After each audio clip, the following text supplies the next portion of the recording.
Hey everybody, it's Peter from the Kia Hyundai channel. Welcome to our live video series. Today we are taking our second look at the Kia Sportage. This is the 2023 Kia Sportage, and yes, if you're American, it's going to bother you the way I say Sportage, but we film here in Canada, and that shouldn't matter. Most of the technology is the same in your car as it is in ours, but I will be saying Sportage because that's how they tell us to say it here, so we'll get that out of the way first.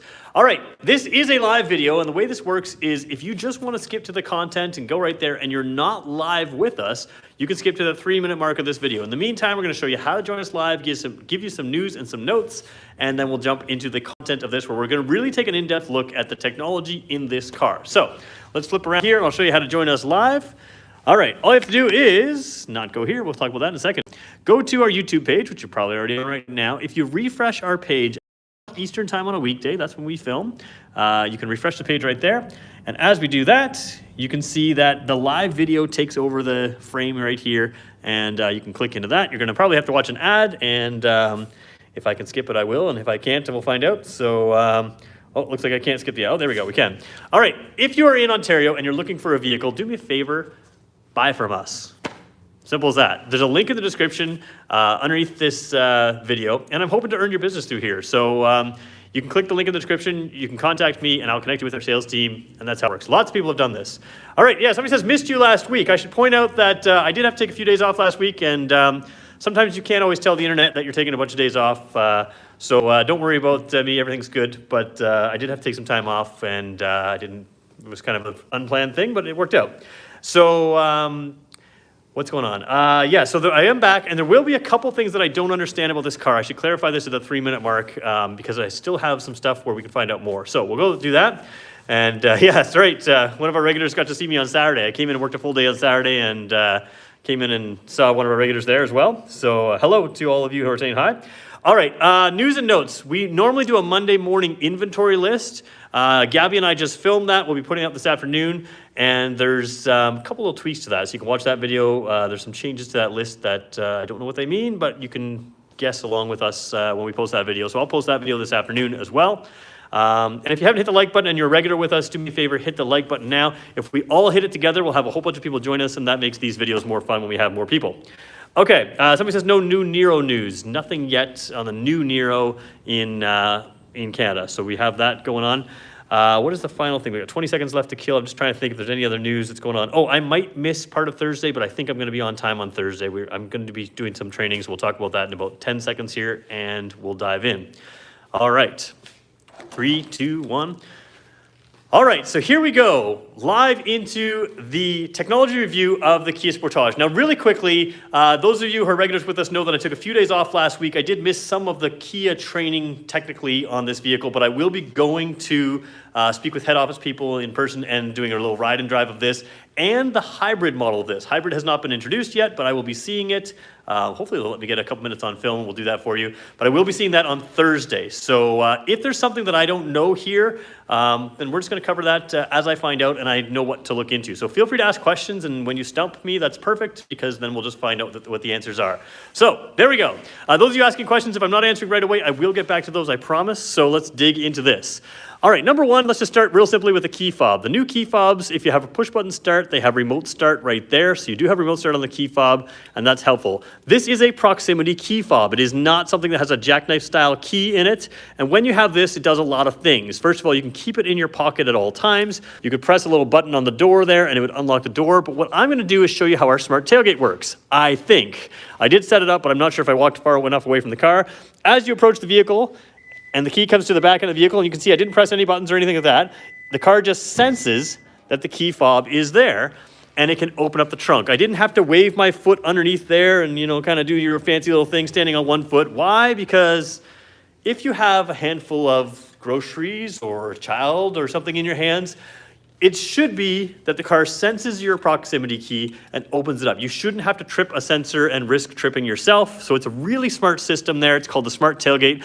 Now you'll notice when it opened there, we're going to talk about some of the technology. It can open at varying speeds. It can open at varying heights. So if you have a short garage and you need this to open shorter, you can do that. If you don't want it to open when you cross the back of the car, you can program it to not to do that. If you sense it beeping when you get to the back of the car and you don't want it to open, you just walk away. And if you can't figure out why it's not working for you, we have other videos on this feature, but if you can't figure out why it's not working, you have to lock the car and set up inside, which we'll show you how to do later, and you have to leave the car for a bit of time.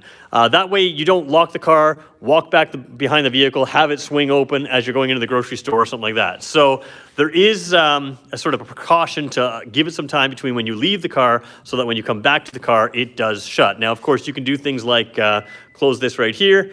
Oops, sorry, that's unlock. Hold this right here. You hold the button here, and it will shut the tailgate as well.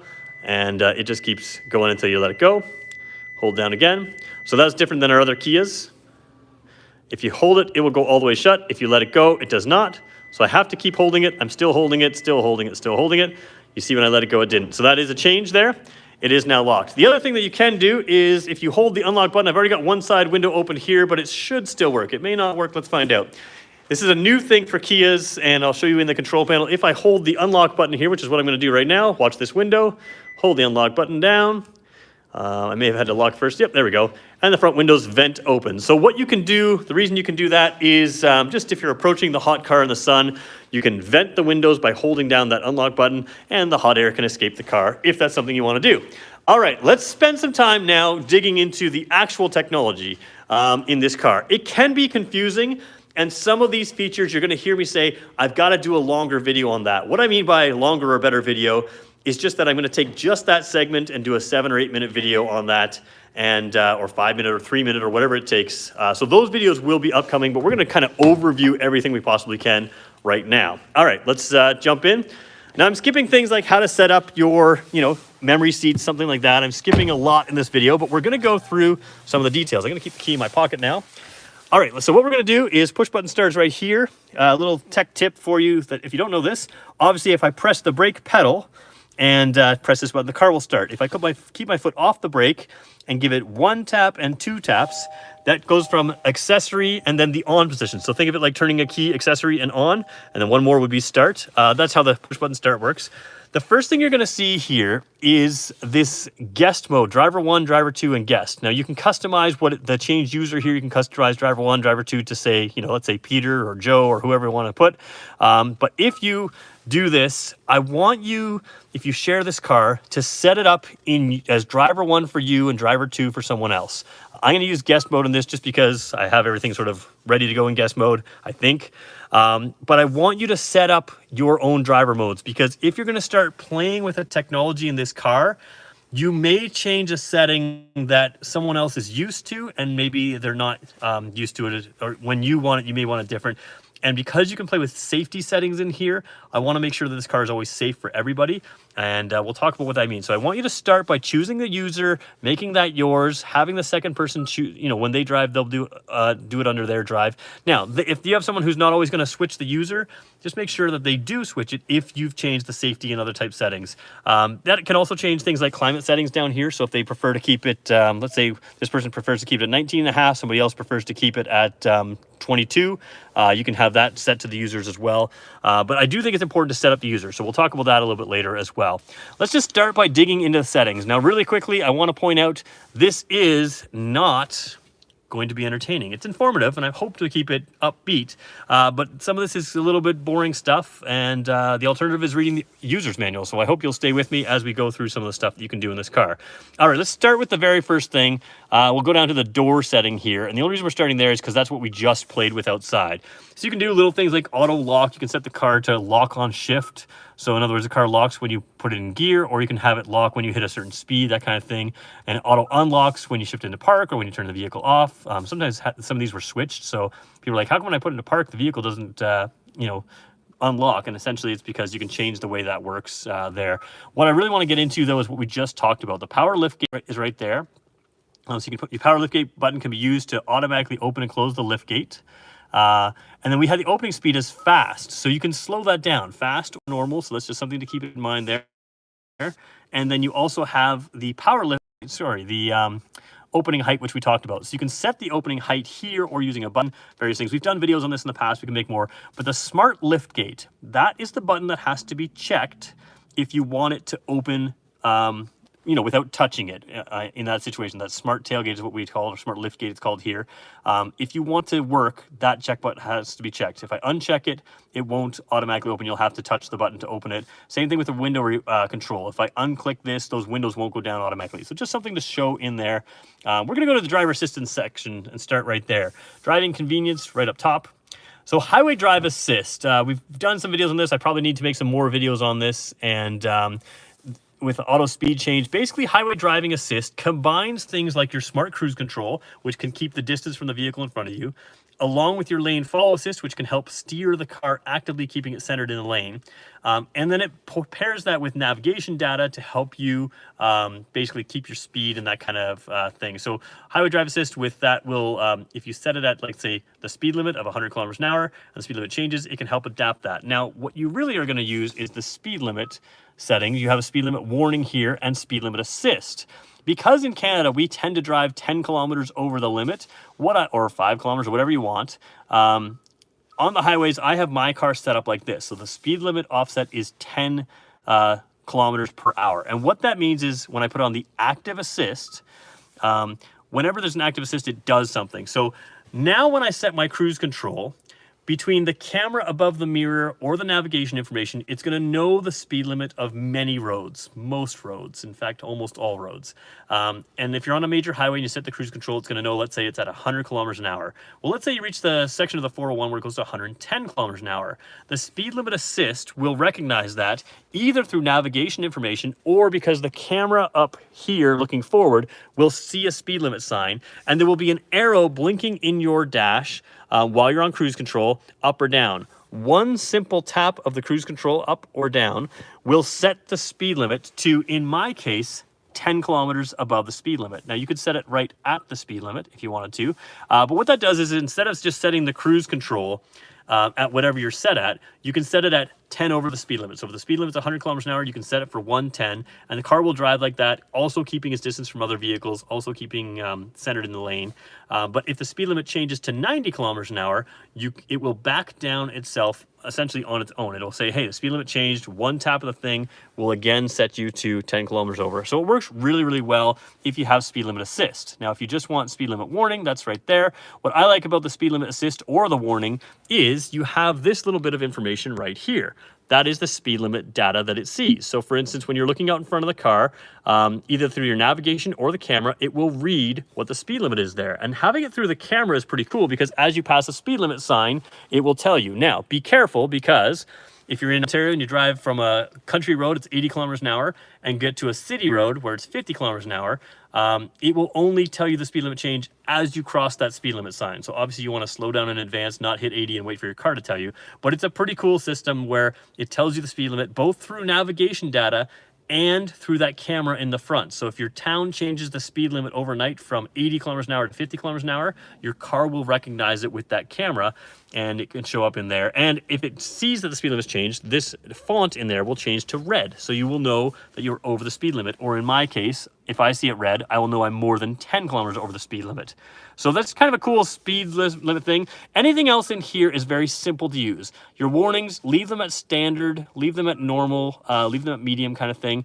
Some of these warnings will, if you want them louder, that's kind of thing. But all these things, leading vehicle departure warning, all that does is if you're sitting there and you're parked behind someone at a stoplight and they pull away and you're not paying attention, it'll be like bing, bing. So you don't wait for the person behind you to honk. You'll see that your car is saying, hey, the person in front of you left. Inattentive driving warning too. Generally, if you're a even remotely decent driver, this will never affect you, but that is a good thing to keep on. It'll tell you to take a break if you're driving erratically or if you've been in the car for more than, in this case, 5 hours. On this car, it'll warn you. Forward safety, this is where we start getting into things there you may not want people to play with in lane safety. So this is where I talk about the different user modes. Anything that says active assist, the car is capable of braking or capable of steering or doing something like that. If it's just a warning, it's literally just going to beep at you. So in this case, an active assist, driver assistance, the forward safety system, it's actively capable of braking the car to avoid or minimize a collision. Generally speaking, I say keep it in the active assist. Lane safety, same thing. You could just have the lane when you cross a line. So if you're drifting over and you're crossing a line, it can warn you. You just have it warning only. If you have an active assist, it's actively going to steer you back into the lane when you have the lane keeping assist on there. Blind spot safety as well, same idea. Blind view monitor, safe exit warning, active assist. So anything with active assist does something, so it provides a warning and vehicle control when a risk of a blind spot collision is detected. So let me make that simpler. We've got our blind spot detection light in the mirror, right?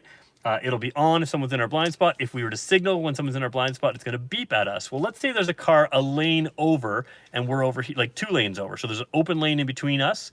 If they pull into that lane at the same time we're coming out, all of a sudden it's going to be like, hey, it's going to start beeping at you, but it'll beep late because there was nobody there when it was beeping. And then if you get too close, the car is actively able to brake the front opposite wheel, so the car will turn a little bit away. So it's an active assist. For most of these active assists, you're paying for these features anyways. I encourage you to try to keep them on and make sure they all work. The clock is still on standard time. You know what? Let's show you how to fix that right now.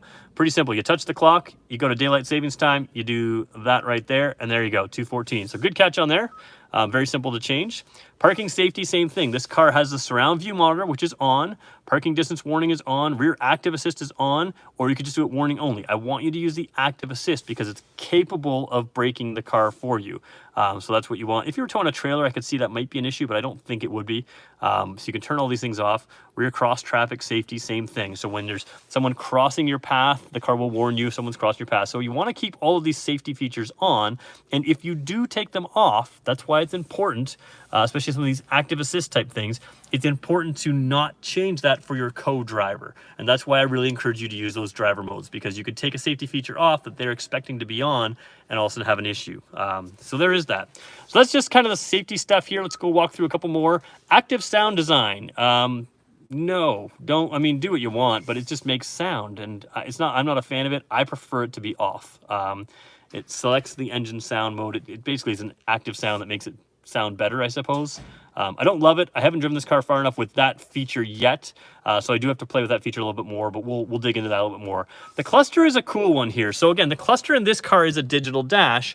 This is the high-end digital dash. There's a lower-end digital dash as well. Normally on the lower-end trims, you're just going to change some exterior coloring kind of thing for drive modes. Not a whole lot of theme going on here, but if I choose the theme here, what we're going to do is show you how it's done. Currently, it's linked to the drive mode. That's great. It only actually has 2 selections when it's linked to the drive modes, A and B, not A, B, and C. If you take it off the drive mode, you have the option to go through 4 different settings. So I'm going to show you what those are: A, B, C, and dynamic. So let me show you what they are right now. That's A, which would be your standard drive mode. This is B right here, which would be your sport drive mode. This is C, which should be like a smart drive mode, but they just have it as an alternative view. And then there is dynamic, which some people find very cool because you can watch the sunset on here. It just kind of gives you a different perspective. I think it looks pretty cool. I think it works pretty well. There are occasions where this doesn't change with weather and sunset and other stuff. And if it doesn't, it's just that it doesn't have the weather data in your area. So just kind of an interesting thing there. All right, so what we're going to do, guys, is we're approaching the time here where we're going to take some questions. I'll do that in a second, and then I'm going to come back here and talk about some more technology. Do me a favor, we got about 154 people on right now. There's no reason we can't hit 150 likes. We got a long ways to go. We're only at 70. So I know these aren't exciting, but I'm hoping that it'll get some reach to those that are looking for it. Those that are looking to understand the technology. So the more likes you guys give, that'll just help people who are looking for the technology be able to find it. So let's take a quick little break here, take some questions. We're going to come right back to the technology. If you want to have a proper overview of this car, we've done one in the past. Just on Saturday, I filmed one. And then I will also do more videos of this. So feel free to subscribe if you're interested in the Sportage at all, especially if you're interested in a different trim line than the one I'm showing today. We've got lots of videos coming up on those cars as well. So let me just take your questions, and we'll see what we've got here. Okay, so what trim levels can you get with the rotary shift dial? Rotary dial is a good question.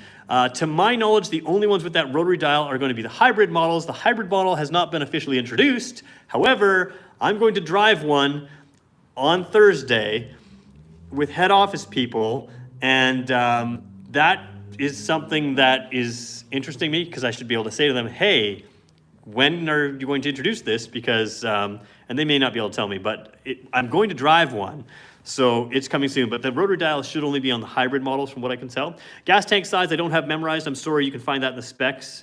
Let me just go see if there's any other questions on here. Does it see the speed limit signs on the rear? I don't know what that does. So it does see speed limit signs, or it can use the navigation information. Sometimes when you're driving down a highway and it's 100 kilometers an hour, it might see the exit ramp speed limit and say 40 kilometers an hour, but it won't change your speed. It'll just give you the option to tap your speed limit, your cruise control button to go to that speed. So not a big issue if it sees something differently there. Where does the speed limit assist pull its info from regarding speed limits? So speed limit assist pulls its information from the navigation in the car as its main source of information, but it also uses the camera to see the road signs, and it works very, very well to see the road signs. As soon as you pass a road sign, it can see that. And I've been on roads where the navigation and the speed limit sign don't always match. It goes with the speed limit sign, so there is that.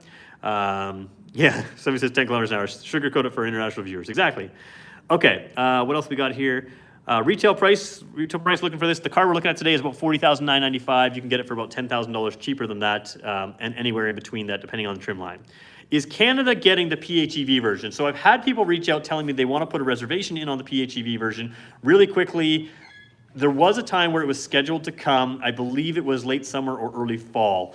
That may or may not happen. So there was a time that the previous generation Kia Sorento was supposed to come as a diesel, and they scrapped that plan. It never happened. So a long-term plan at one point was to have a PHEV here by the fall. I personally have some doubts that they'll launch in the fall, because anything with a large battery right now seems to have a bit of a production delay, or certainly is a long time coming. So at one point, I heard it would be in the fall. I don't have any other information on it yet. Obviously, as we do, we'll post videos on it and talk about it.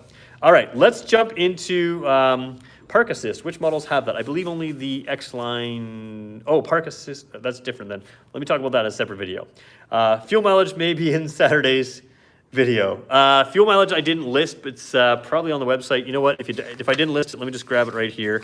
I have the sheet in front of me. So we'll just do fuel mileage, and we'll go back to tech reviews. Okay, fuel mileage, guys, I'm gonna just put it on the screen for you. You can pause it right there. So front wheel drive and all wheel drive, there's your fuel mileage. That's city, highway, and combined. So city, highway, combined, there we go. All right, let's dig into a little bit more technology. Again, we'll go back to the same screen, talk about some stuff in here. All right. So again, we're gonna do the same thing with the start button here, because we're indoors, we don't want any emissions going on. I'm gonna go tap, tap without hitting the brake. Car comes on, it comes to life, pretty cool. I am gonna change this display back. We'll do that after the video. I don't know if everybody wants that display while it's there. Okay, let's go in here, confirm. We'll go over swipe to here. We're gonna go to setup, and we're gonna go to vehicle. For most of your large screens here, the 12.3-inch display screens, it will be all of your stuff will be in here essentially. So I want to go to the climate settings, because this is kind of an interesting thing too that shows you some of the technology. Recirculate air, all of these things give you options. So the recirculate air closes off the exterior air coming in, and obviously it just recirculates the air inside. You can have that activate upon washer fluid use, which I think is a super smart thing. I have that set up in my personal car, and I used to always smell sort of the alcohol kind of chemical smell whenever I'd activate my windshield washer wipers. And on this car, on my car, when I have this set, I don't anymore. So it's kind of a cool thing. Recirculation mode plus is kind of cool. Uses navigation information to prevent bad gases and odors from entering the vehicle at known locations. So I looked into this a little bit. Things like going through a tunnel or something like that, where you can have, you know, high pollution areas for various things. You can set it up so, hey, I know we're going through a tunnel right now, and in that case, I'm going to turn on recirculation to, again, lock out the outside air. You guys saw the battery discharge warning. That's just something that happens when the car is not running, but we're using some of this technology. It's just saying, hey, you know that the car is not running, right? Because these cars can run very quietly.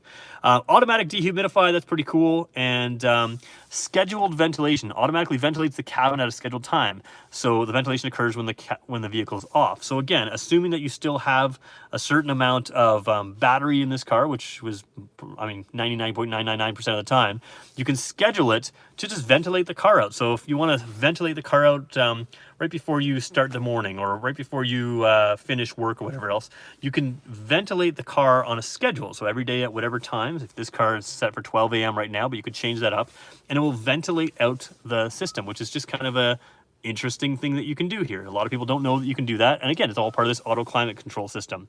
Defog and defrost options, same I think. You can set it to auto defog, auto defrost, those kind of things. Select the defog frost button to auto activate fresh air vent, and AC to remove windshield moisture, and then automatically activates function or various defog functions based on the level of humidity. So basically, as it's getting humid in the car, it'll keep your windows from fogging up automatically, and that's part of that sort of automatic climate control system in here. Seats I want to show you is pretty cool here. Seat change alert. I'm going to click that just for a second, and then I'm going to move my seat, and it tells you exactly what I'm doing with the seat right now, and I'm moving the front up or the bottom up, moving the whole back side up and the back side up, down like that. I'm going to adjust my lumbar right here, which is lumbar coming out, lumbar going in. So you can set that up there if you want to see exactly what you're doing. I don't use this. I don't think I would need it on my car, but it's it just kind of gives you a bit of an idea of exactly which button you're hitting. Gives you a visual. It's kind of cool. I'm going to leave that off for now so that it doesn't happen for everybody else. Seat easy access. This is a big popular question. Why does my seat move forward and backwards when I turn the car off? And that's because it's set up to slide. So you can set it to the normal distance. In other words, when you turn the car off, the seat moves backwards. It just gives you easy access to the vehicle. Now, why people don't like this is they set the briefcase or the breakables behind their seat and the car slides back. So, or the seat slides back. So you can turn that from normal to extended to give you even more room, or off. Personally, I like it off, but you can set it up every way you want. And the one reason I like it off is because it messes with my videos. When I have the seat set for where I sit, and then I go show you rear seat space, it kind of screws me up a little bit. But you can turn that on or off. Very simple. Rear warmers. This is a nice little thing where you can get to the rear seat warmers. If you ever pick up people, let's say you pick up people that are just unfamiliar with your car, maybe, you know, there's a reason that they're looking for the window switch in the middle of the winter and they're trying to find their seat heater. You can very quickly adjust the seat heater for them. So let's say the right side rear, we have their seat heater on. Now, it's an unfortunate picture because it's actually the seat bottom only that has heat here. There are 2 levels of seat heating, but let's say they're getting a little warm and, you know, they just don't know where the button is. They've got 2 buttons there in the back. One's for their seat heater and one's for the window, and you don't want them opening the window and getting cold. You can just control it for them, turning it on or off. Or the bigger thing is, before you go to pick someone up, instead of having to reach around to the rear buttons, you can go preheat their seats for them without having to leave the cabin here, which is just kind of a nice thing to have available from the cabin. And more of our cars with the rear seats are doing this, which is kind of cool. Lighting, very simple stuff. High beam assist, I do recommend having that on. It just turns your high beams on or off automatically, and you can, when you use your high beams, you can have that on or off.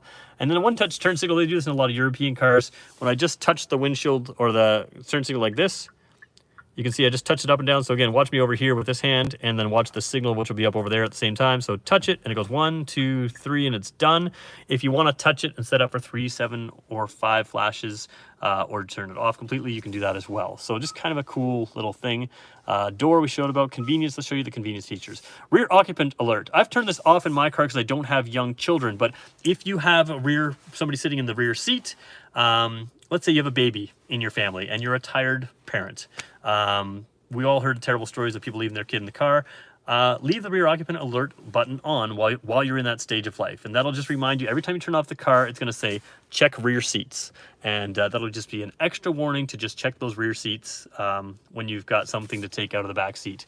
Wireless charging system enables a wireless charging pad to be used with compatible devices. This car has a wireless charge pad down here for your phone. The most common reason this doesn't work is because somebody turned that off. And when you buy a new car, you may have a bunch of people going through their cars. They may play with the settings and it turns it off. Auto rear wiper in reverse. I don't really recommend using this in the winter, but you can recommend it certainly if you don't have winter or the rest of the time of year. As soon as you put the car in reverse, it does a single swipe of the rear wiper if you want. And that's what that does. In our Canadian climate, we leave that off all the time. So that's the basics of the technology here. There's a lot more to go through. Let me just talk real quick drive modes and then we'll wrap it up. We were going for 150 likes and everybody's like, nope, totally not going to give you guys a like on this video. Can we get to 100? That's like 4 more likes. So let's see if we can do that. And then I'm going to go take some questions. I just want to cover the all-wheel drive system basics right now. And then we'll go through what we've got. So let me just beg for likes, go through the all-wheel drive real quick. Okay, so this is the button I'm going to be playing with. I'm going to be turning it like this or like that, and I can spin it all the way around. Every click makes a single selection, and there are clicks right there. And then when I switch from drive mode to terrain mode, I'm going to press this in. On something like the Sorento or the Telluride, all of the information is all around here. So I can switch it from drive modes here and terrain modes there. On this car, it is not shown here, it's shown in your dash. So when I'm changing drive modes or terrain modes, it's that. When I'm changing from drive mode to terrain mode, it's here. If you are American, you likely don't have this system. You don't have the terrain modes, but the rest of it will be very similar. So you'll see what I mean. You'll have the snow mode and other stuff like that. So again, let's just put our dash to normal because I want to do that. Cluster theme selection, we're going to go back. We're going to put it on classic A. We're going to link it to the drive mode. All right, so we're going to leave that there. So when I change the drive mode here, you're going to see it take over the spot there. We've got Smart, we've got Sport, and we've got Normal. So again, I'm switching that knob there. Normal is, I don't have the exact stats, but I believe it's 65-35 all-wheel drive. Now, really quickly with all-wheel drive, it doesn't matter what mode you're in. This thing will always start with all four wheels giving you power to the ground. As it senses that you don't need all-wheel drive, it will then back off. That's a huge difference to competitive systems that wait until your front wheels lose traction before sending power to the rear. That's a problem because you don't want to have to lose traction and then send traction to the rear and have your car get all squirrely. You want the system that we have here with these drive mode systems because it does not give you that squirrely feeling. It keeps you in control. You don't wait to lose traction and then hope to regain traction before your all-wheel drive kicks in. So all drive modes, you start in all-wheel drive, and as it senses that you don't need it, it'll back off that rear-wheel drive and put it at least 95.5 front and rear. Okay, so let's go back again here to the sport mode. Sport mode is going to be about 50-50 power split. Normal mode, I believe, is 65-35 as a priority. Smart mode is about 80-20 in those drive modes. But again, it can move to primarily front-wheel drive on all of these systems there. So that is the normal, sport, and smart. Now, if you go to terrain mode, I press that button down. Americans only have snow modes usually. We also have mud and sand modes. So as I switch to the mud mode, you're going to see that your downhill brake control is on there as well. And if I switch to the sand mode, it kind of switches there again. Downhill brake control is off. So this essentially, mud mode works a lot like your locking differential. Sand mode keeps you high in the revs. The mud mode really locks that differential. If you're stuck in deep snow and the snow mode doesn't work, I want you to go to mud mode, and that should help you climb out. Just give it gentle throttle if you're stuck in deep snow. If you're just in regular snow, the mode that this is it dulls the throttle. It makes gear changes happen very gradually, and that will keep you from spinning the tires. So that's your drive modes and terrain modes. We can talk about more about that in a separate video. All right, we made it to 118 likes. I'm going to go check your questions again, and we'll probably wrap this video up there. There's a lot of safety features that I need to talk about in this car, and I may spend some more time doing a safety video as well. Let me know what kind of things you want to know. If you want to see a sort of safety video on this car, we'll do that as well. So let me just go through some of the questions that I see here. Is LED on all the complex, probably not English as your first language. I don't understand exactly what you're asking. Something about LEDs. I'll do my best. All right. The beep is, okay, the heads-up display option available. So this one does not have heads-up display on this one, but you do have those really nice large digital displays that are really well placed, so I don't know that you need it. Somebody's saying something to Bruce. Isn't active, it just reminds you to look at the back seat. So yeah, so anything with an active or a warning are two different things. If it's active, it literally does something. If it's a warning, it just beeps. So if I can find your question there about what's active, I can tell you what it does. Usually it's brake or steer on its own. There are other situations where active can mean something different, but warning is usually just a beep, and active usually actively does something. So as a general rule, if you're looking at that display, you can kind of figure out what it might actively do. It might actively steer you, that kind of thing. Is there a lane switching camera? Yeah, that's a good point. I should show that here. So we have to start the car for that. We'll just, since we're at the end of the video, I don't mind gassing out this room a tiny bit. Because it has, the one thing, there's two things I want to show you. Let's just, before we start the car, let's just show you the camera. I did this on my Instagram this morning. If you put the car in reverse, you get, of course, a 360 camera. When these cars have 360 cameras, you have a camera in the mirror that essentially looks down and gives you this 360 view. You can zoom in and out of here by zooming in, or you can zoom out like that. So we'll just kind of keep it in the middle. And then this is your regular backup view camera. Now you can do a whole bunch of fun things like, hey, there you go, you can check out the car. Now what bothers me is this isn't the right paint color and doesn't have the sunroof like we actually have. But when you go to this mode, you can literally look around the room. There's my computer with the table. You can see the Apple symbol on the computer. There's my wet floor sign, teddy bears behind. There's the door behind me. So you can literally take a look around the car. There's our grate in front of the car. So I don't know if this is actively useful while you're driving, but it is pretty cool to kind of see everything around you. Hey, what's that behind me? And again, if it's below the mirror height, you can see it quite well. If it's above the mirror height, like our Kia symbol on the wall, let me just show you what I mean. Large Kia symbol on the wall right there. It can't see it because, again, the side view is coming out of a mirror down there. So that is one cool thing that you can do with the mirrors. I just think it's pretty much something cool to show your kids and your friends. But you also have different ways to look at the car. So you have the looking straight down behind you. You can have the side mirrors. So this is looking just alongside a car if you're parallel parking. We'll just keep it the regular. And then again, you have this cool view that just kind of looks at the car like that. So we'll leave it there for now. Going to put the car in park. We're going to start it up for a quick second.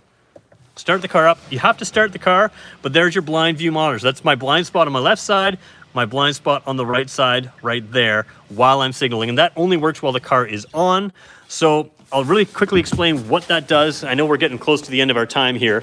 Again, the bird's eye view is using a front camera and a rear camera. I think you get how those work, but then you get these side cameras that look down. It's digitally stitched together around the vehicle to give you a false bird's eye view of the car. The car is actually just a graphic, but everything around the car is actually on a video, and that's how that works.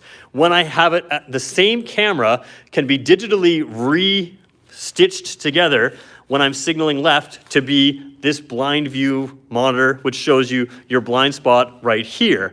And when I showed you parallel parking, same thing. It's digitally stitching it together now to look tight at the vehicle right down here at the curb. So it's all the same side cameras that do things. It's just the way the digital computer manipulates that wide angle camera to make sure it's clear in whatever direction you're looking at. So it's pretty cool that way there.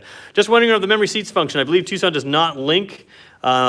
So I believe in this car, oh no, the EV6, when I played with it, the driver user menu, it changed the mirrors, I believe changed the seat and the climate. I don't know if this one changes the seat. I'm gonna have to check that one later because I have to set up those driver modes with different seats. And now that we're at the end of this video, it's probably a little late for me to play with that. So I'll figure that out. Somebody says, I'm having a few problems viewing the screen with polarized sunglasses. How about you? Normally, I don't. Sometimes with polarized sunglasses, if you turn them like this, you can't see the screens. If you turn them like this, you can. So if your face is level with the screen, you should have no issues. I have very, very, very, very rarely heard that. So try it with a second pair of glasses, see if that works. Or if you're driving like this, it might be affecting. If you're driving square, it could have it. So I've almost never heard that. So just keep that in mind.